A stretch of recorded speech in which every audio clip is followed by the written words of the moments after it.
there are thousands upon thousands of charities all over the world that are changing people's lives every single day, but are not financially sustainable. And I didn't know what to do.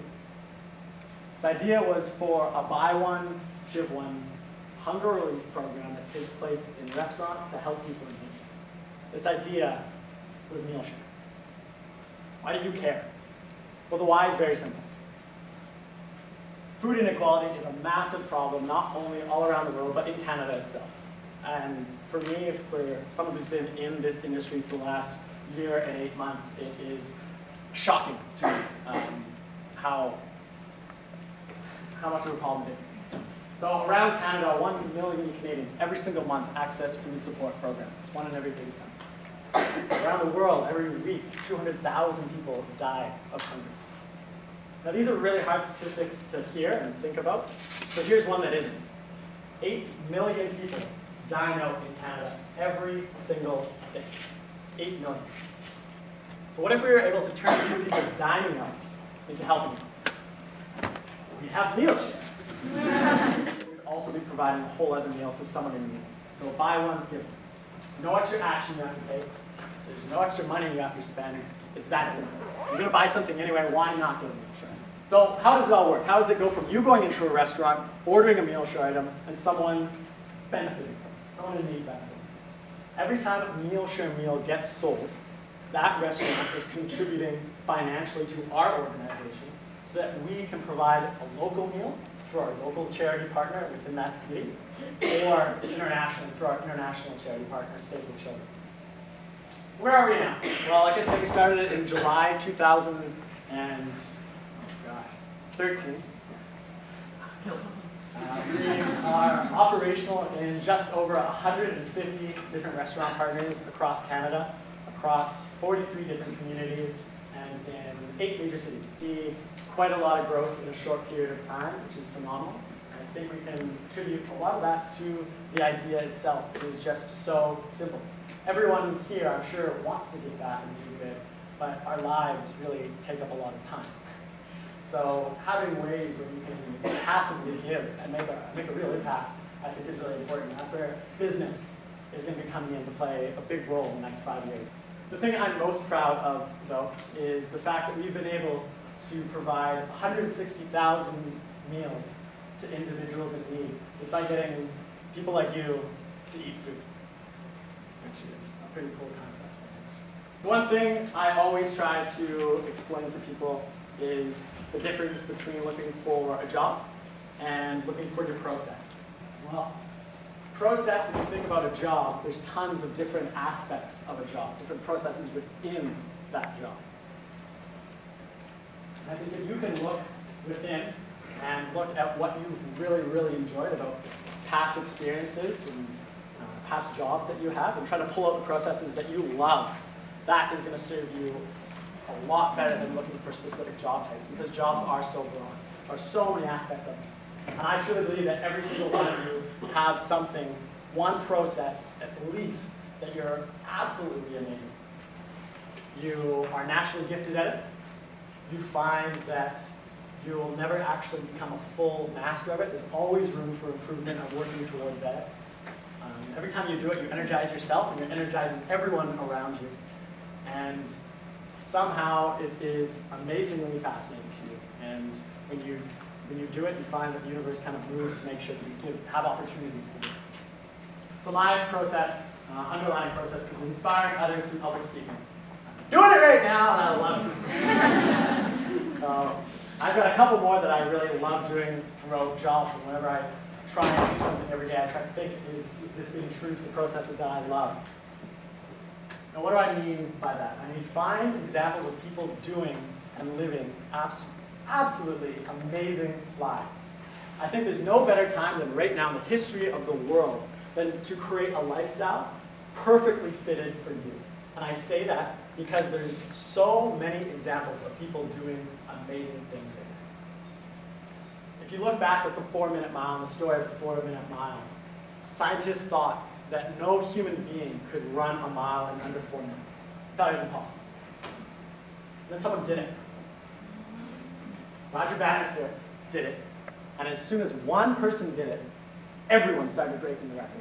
All these runners needed was an example to show that this is possible. You can actually do this. And then everyone was doing it. We're going out of style. So you and me are running 4 miles. So I think that's really, really true. And I think examples are super, super helpful in life. Because once you have an example, seeing someone actually do something amazing, you start to ask really exciting questions. You start to ask, hey, if they're opening a business, why am I? If they're going on that trip, why aren't I? If they're taking that really cool language course, why shouldn't I? And I think those are really good questions to be asking yourself. I think this is a very, very strong question that a lot of people think they can answer, but when you actually sit down and try to write it out on a piece of paper, try to write down your top 10 values that represent who you are as a person, it's a lot harder than you think. When I first got asked this question, I was like, I know myself. I'm very self-aware.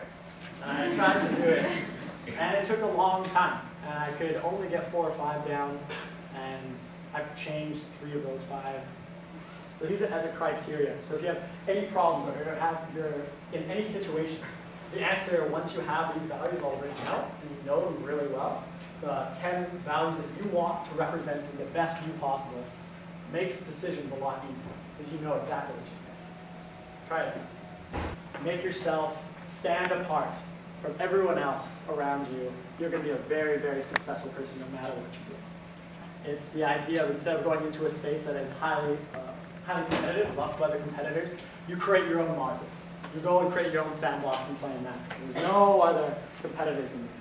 And so if you look at amazing organizations like Cirque du Soleil, before that organization was created, that experience you could not access, that didn't exist. So they created a whole new market. And that's why they blew up so quickly, is because they had no competitors. It was something brand new.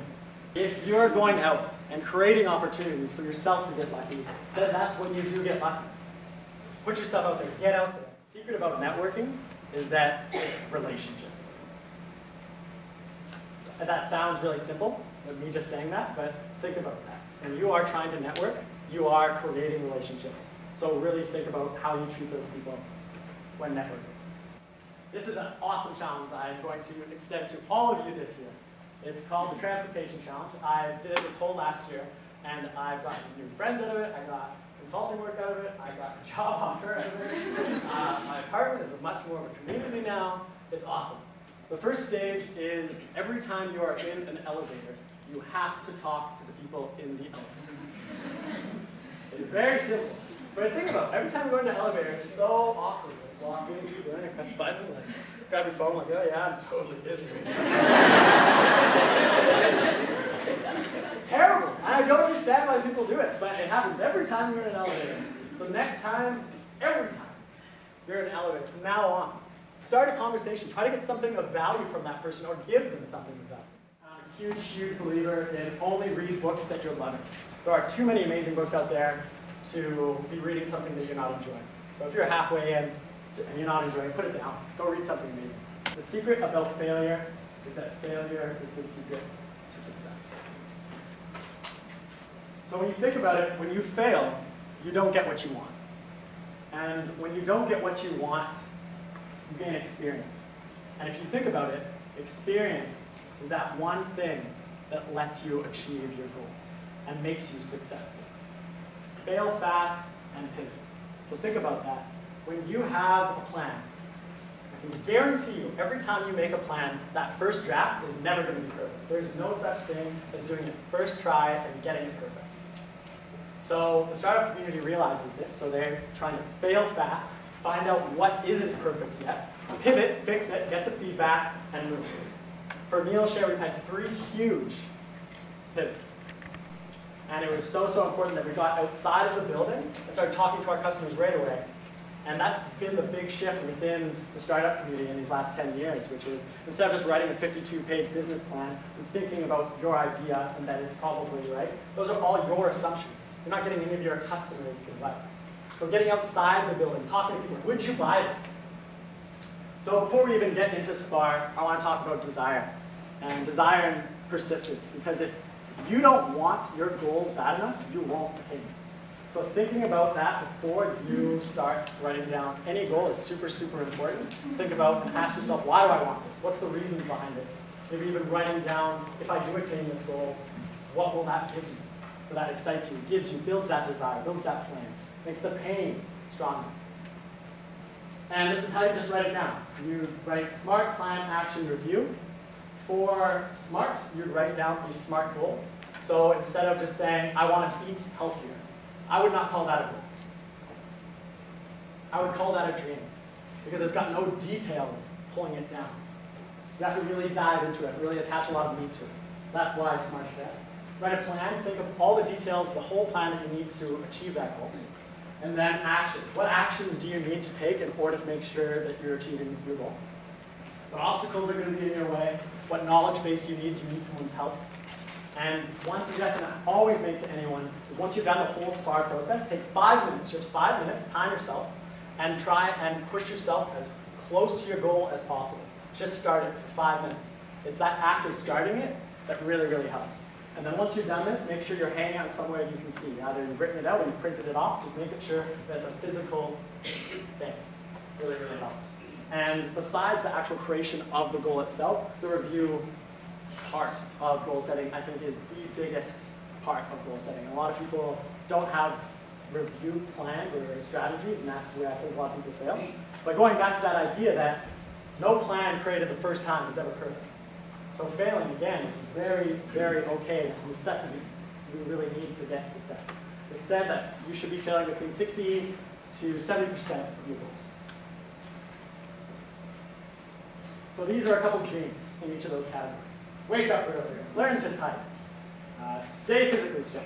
So again, we're going to apply SPAR to this and try to add some meat to this. So we'll take the bottom one, which is a goal I had last year, which was to sweat at least 20 minutes of exercise every day for 2 months. So that's 61 times within 2 months, August 1st, December 30th. Specific, it's measurable, it's attainable, it's realistic, and it's timely. Plan, the whole plan written out. It's usually much larger, but it explains how we're going to achieve it. The actions we need to take in order to do it, the obstacles that we might interact with, so we feel we can kind of get over them. And then leverage. I went to the bank, I took out $400, and I gave it to my friend. And I said, if I meet this goal, you can give this back to me. If I don't, you get to donate this to our local charity partner in Vancouver. And as soon as I gave him that money, I knew that I was going to achieve it. I don't have $400. So again, that leverage idea can be very, very useful in certain situations. And then review, actually building it into your calendar. So it's like a class that you're going to. You have to go and review my goals, because without that, you won't achieve it. I want you to respond just by clapping, okay? If you agree with it, I just want you to clap. Clap as loud as you can. So that first question is, how many of you want to live absolutely amazing lives?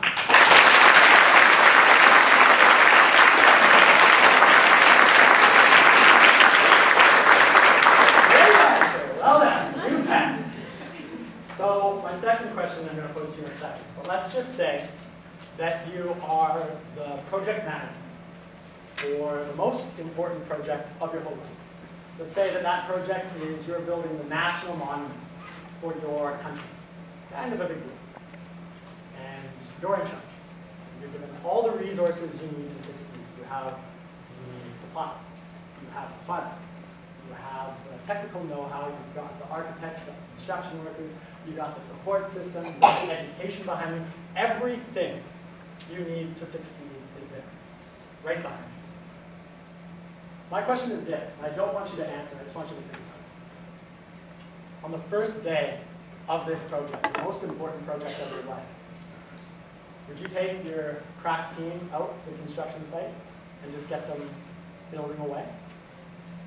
Or would you get them to sit down and create a plan in order to make something? There is no bigger or more important project than your life. You only get one. So don't. Thanks so much, guys.